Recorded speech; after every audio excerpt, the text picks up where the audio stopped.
Hi மக்களே! இன்னைக்கு காலையில நானும் என் ஹஸ்பண்டும் கடைக்கு பீட்ரூட் பறிக்கிறதுக்காக கிளம்பி தோட்டத்துக்கு வந்தாச்சு.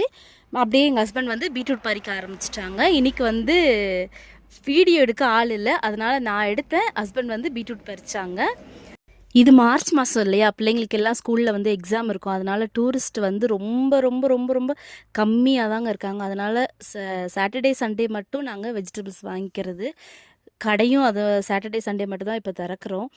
அதனால் கொஞ்சமாக பீட்ரூட்டும் கேரட்டும் மட்டும் இன்றைக்கி வாங்கலான்னு சொல்லிட்டு பீட்ரூட்டு பறிக்க வந்தாச்சு. அதாவது எப்படி சொல்கிறது, ஒரு எறும்போட லைஃப் மாதிரி தாங்க இந்த டூரிஸ்ட் பிளேஸில் கடை வச்சுருக்கவங்களோட லைஃப் எல்லாமே. அது எப்படி தனக்கு தேவையான உணவை வந்து மழை காலத்தில் தேவையான உணவை வெயில் காலத்துலேயே சேர்த்து வச்சுக்கிட்டா தான் அதோட லைஃப் வந்து ரன் ஆகி போகும். அதே மாதிரி தாங்க எங்கள் லைஃபும். கெஸ்ட்டு இருக்க டைமில் நம்ம என்ன சேர்த்து வச்சுருக்கோமோ அதுதான் வந்து கெஸ்ட் இல்லாத டைமில் வந்து நமக்கு யூஸ் ஆகும். இங்கே வந்து 6 மாதம் வந்து நல்ல கூட்டம் இருக்கும், நல்ல கெஸ்ட் இருக்கும். அதே 6 மாதம் வந்து நமக்கு வந்து ஒன்றுமே இருக்காது சொல்லப்போனால். கெஸ்ட்டு அதிகமாக இருக்கிற டைமில் நமக்கு என்ன பண தேவை இருக்கோ அதே பண தேவை தாங்க கெஸ்ட்டு இல்லாத அப்போயும் இருக்கும். அதையே சமாளித்து வரணும். எப்படி மழை காலத்துக்கு தேவையான உணவு வெயில் காலத்தில் சேர்க்காத எறும்பு எப்படி தன்னோட வாழ்க்கை இதுவாக்கி போகுதோ அதே மாதிரி தான் நம்ம எப்படி கெஸ்ட் இருக்க டைமில் வந்து அந்த பணத்தை எப்படி சேமிக்க தெரியாதவங்க வந்து கெஸ்ட் இல்லாத டைமில் தோற்று போகிறாங்கங்க. இந்த டூரிஸ்ட் பிளேஸில் பொதுவாகவே வந்து வாழ்க்கை வந்து இந்த மாதிரி தான். அவ்வளோதான், பீட்ரூட் எல்லாம் பறிச்சாச்சு. கேரட் வந்து ஆல்ரெடி காலையிலேயே வாங்கி வச்சுட்டாங்க ஹஸ்பண்டு.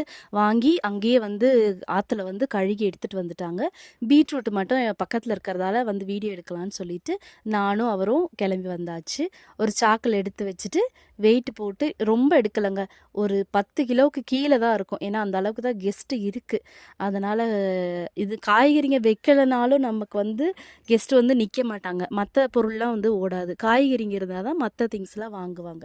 அதனால தான் காய்கறிங்க கொஞ்சமாவது நாங்கள் வாங்கி விற்கிறது. எடுத்து சாக்கில் வச்சுட்டாங்க. இந்த சாக்கில் வைக்கிறது எப்படின்னு பார்த்தீங்கன்னா, நமக்கு வந்து பீட்ரூட்டும் டேமேஜ் ஆகக்கூடாது, அதோட இலையுமே வந்து டேமேஜ் ஆகக்கூடாது. ரெண்டுமே வந்து நீட்டாக இருந்தால் தான் வந்து கெஸ்ட்டு வாங்குவாங்க.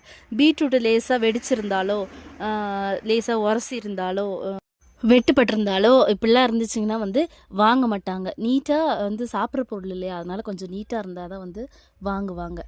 அதனால் அதை நம்ம எப்படி வந்து பறித்து நீட்டாக கடைக்கு கொண்டு போகிற வரைக்கும் அதை பாதுகாக்கிறது நம்மளோட கடமை தாங்க.